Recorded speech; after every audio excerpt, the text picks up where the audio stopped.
আমি কাপা গলায় বললাম, বাবা খুব কষ্ট লাগছে, একটু আস্তে করুন। বাবা শান্ত স্বরে বললেন, আর 1 মিনিট অপেক্ষা করো মা, প্রায় শেষ হয়ে এসেছে।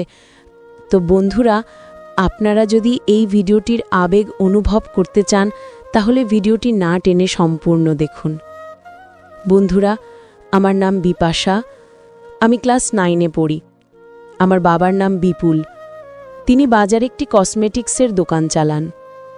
আমার মা বেশিরভাগ সময় একদম স্বাভাবিক থাকেন, কিন্তু মাঝে মাঝে তার মাথায় সমস্যা দেখা দেয়।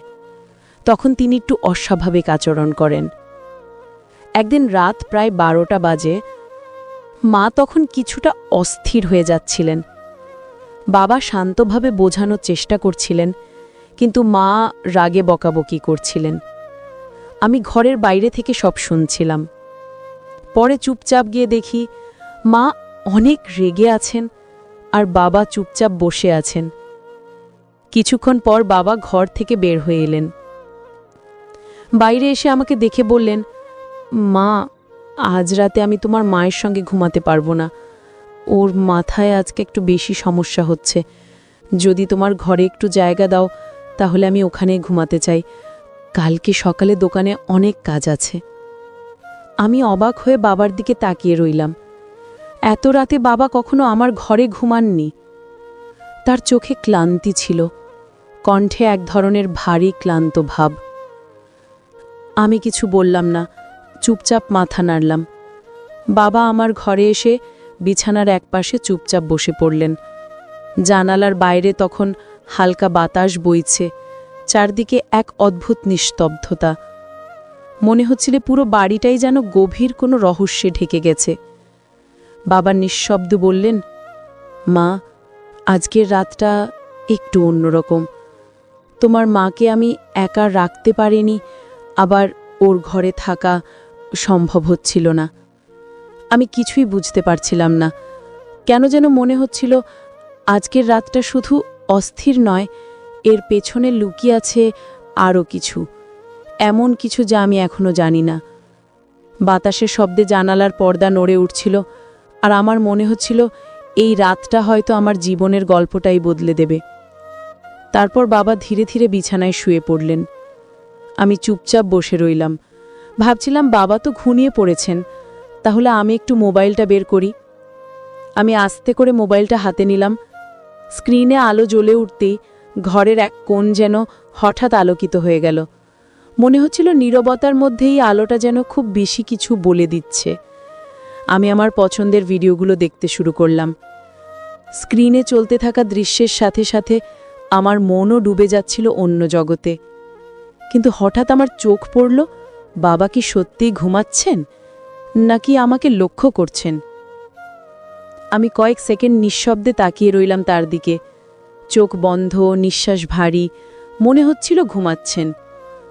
তবু আমার মনটা শান্ত হচ্ছিল না। তখন আমি মোবাইলে সাউন্ডটা একটু বাড়িয়ে দিলাম, যেন বাবা কিছু শুনতে না পারেন। কিন্তু ঠিক তখনই বাবার এক চোখ ধীরে ধীরে খুলে গেল। আমার বুকের ভেতর কেমন জানি ঠক ঠক করে উঠল। তিনি কিছু বললেন না, শুধু স্থির দৃষ্টিতে তাকিয়ে রইলেন আমার দিকে। আমি বুঝতেই পারলাম না তিনি ঘুমের ঘোরে তাকাচ্ছেন নাকি জেগে আছেন। আমি তাড়াতাড়ি মোবাইলটা বন্ধ করে চোখ বুজে ঘুমের ভান করলাম। ভাবলাম বাবা যখন পুরোপুরি ঘুমিয়ে পড়বেন তখন আবার ভিডিও দেখব। কিন্তু আমি তখনও বুঝতেই পারিনি বাবা আমাকে ফলো করছে। আমার মোবাইলের স্ক্রিনে কি চলছে, আমি কি দেখছি কিংবা কি শুনছি, সব কিছুই যেন তিনি নিঃশব্দে টের পাচ্ছিলেন। তিনি একদম চুপচাপ শুয়ে রইলেন, চোখ বন্ধ, মুখে একটিও শব্দ নেই। আমি ভাবলাম বাবা ঘুমিয়ে গেছেন, তাই আবার মোবাইলটা হাতে নিলাম। এবার সাউন্ডটা একটু জোরে দিলাম, ভেবেছিলাম তিনি ঘুমের মধ্যে কিছুই শুনতে পাবেন না। কিন্তু না, বাবা ঘুমিয়ে পড়েননি, তিনি শুধু ঘুমের ভান করছিলেন। আমি তখনও তা বুঝিনি। আমার মন তখন ডুবেছিল সেই ভিডিওতে। আর ঠিক তখনই বাবা আস্তে করে শরীর নাড়ালেন, যেন ঘুমের ঘোরে। কিন্তু আমার মনে হচ্ছিল তিনি সব কিছু শুনছেন। বাতাসের শব্দ, ঘড়ির টিকটিক আর মোবাইলের মৃদু সাউন্ড মিশে এক অদ্ভুত পরিবেশ তৈরি করেছিল ঘরের ভেতর। ঠিক সেই সময়ে হঠাৎ করে জানালার পর্দা জোরে দুলে উঠল। আমি একটু ভয় পেয়ে গেলাম। মোবাইলটা তাড়াতাড়ি অফ করে বিছানার পাশে রাখলাম। বাবা তখনও একইভাবে শুয়ে আছেন, মুখে একটিও শব্দ নেই, কিন্তু তার নিঃশ্বাসের শব্দটা যেন একটু বেশি ভারী হয়ে উঠল। আমি ভাবলাম হয়তো তিনি ঘুমের ঘোরে আছেন, কিন্তু পরের মুহূর্তেই এমন কিছু ঘটল যা আমার শরীর কাঁপিয়ে দিল। বাবা হঠাৎ করে খুব আস্তে করে বললেন, মা, এখন কয়টা বাজে? আমি একটু থমকে গিয়ে বললাম, প্রায় 1টা বাজে বাবা, তুমি ঘুমাও। তিনি তখন কিছুক্ষণ চুপ করে রইলেন, তারপর ফিস করে বললেন, তুই ঠিক এখন কি করছিলি? আমি হতভম্ব, কণ্ঠ আটকে গেল। আমি কিছু বললাম না, শুধু চুপচাপ তার দিকে তাকিয়ে রইলাম। চোখে এক অদ্ভুত দৃষ্টি, মুখে কোনো হাসি নেই, শুধু এক শীতল স্থিরতা। আমি চুপ করে বাবার দিকে তাকিয়ে রইলাম। ওনার দৃষ্টি আমার চোখের ভেতর দিয়ে যেন সোজা হৃদয়ে ঢুকে যাচ্ছিল। বাবা ধীরে ধীরে উঠে বসলেন, তারপর বললেন, তুই এত রাতে জেগে আছিস কেন? কাল তো স্কুলে যেতে হবে, তাই না? আমি তাড়াতাড়ি বললাম, হ্যাঁ বাবা, এখনই ঘুমাচ্ছি। কণ্ঠটা কেমন জানি কেঁপে উঠেছিল। বাবা কিছু না বলে একদম ধীরে মাথা নাড়লেন, তারপর আবার শুয়ে পড়লেন। কিন্তু ঘরের ভেতরের পরিবেশটা আগের মতো ছিল না। বাতাস ভারী, নিঃশব্দ, আর আমার বুকের ভেতর ধুকপুক করছিল অদ্ভুতভাবে। আমি চোখ বন্ধ করলাম, কিন্তু মন শান্ত হচ্ছিল না। মনে হচ্ছিল বাবা কিছু একটা ভাবছেন, এমন কিছু যা আমি বুঝতে পারছি না। কয়েক মিনিট পর বাবা আবার বললেন, তুই কি রোজ রাতে এমন করে জেগে থাকিস? আমি অবাক হয়ে গেলাম। বাবার কণ্ঠে রাগ ছিল না, কিন্তু একটা প্রশ্ন চিহ্ন লেগেছিল, যেন তিনি আমার মধ্যে কিছু খুঁজছেন। আমি আস্তে করে বললাম, না বাবা, আজকেই একটু ঘুম আসছিল না, তাই।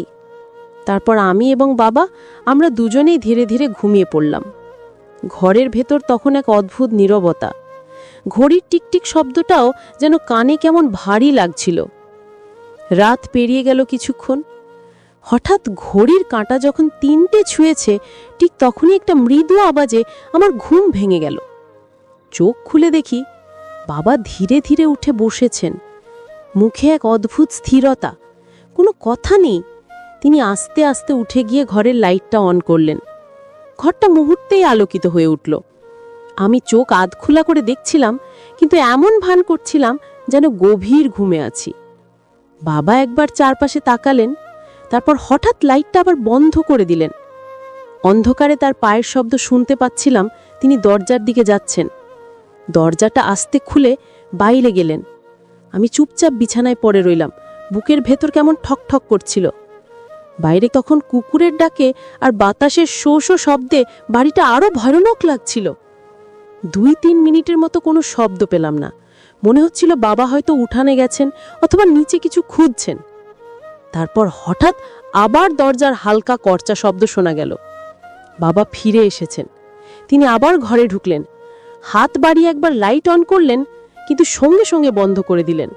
আলোটা যতক্ষণ জ্বলেছিল আমি স্পষ্ট দেখেছিলাম তার মুখে এক অদ্ভুত ছায়া, যেন তিনি গভীর চিন্তায় আছেন অথবা কিছু লুকিয়ে রাখছেন। তারপর তিনি ধীরে ধীরে এসে নিজের জায়গায় শুয়ে পড়লেন। আমি তখনও চোখ বন্ধ করে আছি, কিন্তু ঘুম আসছে না। বাবার নিঃশ্বাসের শব্দ, বাইরের বাতাসের শোঁ শোঁ আওয়াজ আর ঘড়ির টিকটিক সব মিলে সেই রাতটা হয়ে উঠল এক রহস্যময় নীরবতার রাত। আমার মনে হচ্ছিল বাবা বাইরে গিয়ে কিছু একটা করেছেন, কিন্তু কি সেটা আমি জানি না। শুধু একটা অনুভূতি বারবার মাথায় আসছিল। পরের সকালে ঘুম ভাঙতেই প্রথমেই আমার চোখ গেল বাবার দিকে, কিন্তু বিছানাটা খালি, বাবা কোথাও নেই। আমি দ্রুত উঠে বসলাম। ঘরের জানালা খোলা, পর্দা হালকা দুলছে, আর বাতাসে এক অদ্ভুত গন্ধ, যেন পুরনো ধোঁয়া আর ঘাম মিশে আছে। আমি একটু ভয় পেলাম। মনে পড়ল রাত 3টের সময় বাবা বাইরে গিয়েছিলেন, হয়তো এখন দোকানে চলে গেছেন। কিন্তু ঘড়ির দিকে তাকিয়ে দেখি সকাল মাত্র 6টা বাজে। বাবা কখনো এত সকালে বেরোন না। আমি চুপচাপ ঘর থেকে বের হয়ে মায়ের ঘরের দিকে গেলাম। দরজাটা আধ খোলা, ভেতরে উঁকি দিতেই দেখি মা বিছানায় বসে আছেন, কিন্তু চোখে এক অদ্ভুত দৃষ্টি, শূন্য, নিস্তব্ধ, ভয়ের মতো। আমি আস্তে করে বললাম, মা, বাবা কোথায়? মা ধীরে ধীরে আমার দিকে তাকালেন। এক মুহূর্তের জন্য মনে হলো তিনি যেন কাউকে খুঁজছেন মনে মনে। তারপর খুব নিচু গলায় বললেন, বিপাশা, তোর বাবা তো সারা রাত এই ঘরে আসেনি। আমি হতভাগ। কি বলো মা? কিন্তু বাবা তো আমার ঘরেই ছিলেন। মা কিছু বললেন না, চুপচাপ তাকিয়ে রইলেন আমার মুখের দিকে। তারপর আস্তে করে বললেন, তুই নিশ্চিত তো ওটা তোর বাবা ছিল? আমার শরীর হিম হয়ে গেল, বুকের ভেতর ঠক ঠক শব্দ হচ্ছিল, হাত পা কাঁপছিল। আমি কাঁপা গলায় বললাম, মানে মা, তুমি কি বলছো? মা আর কিছু না বলে ধীরে ধীরে জানালার দিকে তাকালেন। বাইরে রোদের আলো পড়েছে, কিন্তু বাতাসে এক অদ্ভুত ঠান্ডা ভাব।